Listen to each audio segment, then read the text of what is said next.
once you get an actual client, and we're done with all the smiling and slapping on the back and everything that goes along with signing the client, they're signed.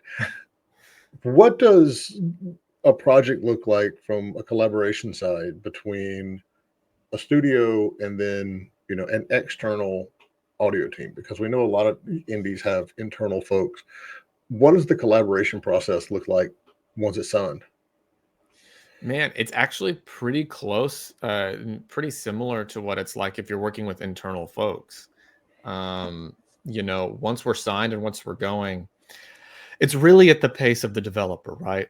And how close they kind of let you in. Are they going to keep you at arm's length? Are they going to let you more into the fold? Are we integrating audio, or are we just, doing asset delivery?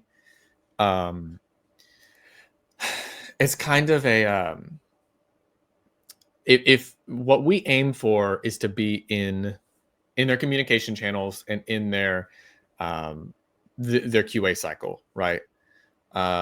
So a collaboration would be, if you have an internal Discord, we want to be involved in that. We're going to have a couple of team leads in there who are going to help, showcase progress, to ask questions, and to continue to engage with the team and make sure we're there. Sometimes teams we're working with have an audio director. And so that makes it really simple, because you got one person to run your work all past and, get their feeling on, and they're helping sort of guide the vision that they have.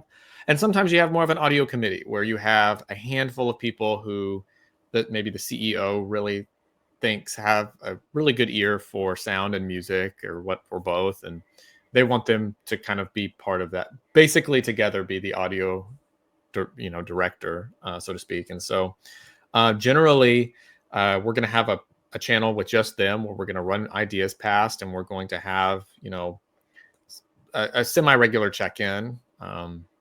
But really, it's the normal development QA cycle, right? Like when we integrate a sound into the game, we clear that off the task, it goes to QA. QA either bounces it back to us, or they approve it, and then it goes to audio direction, and then audio direction will make sure we're kind of on the same page. And then eventually it'll get pushed.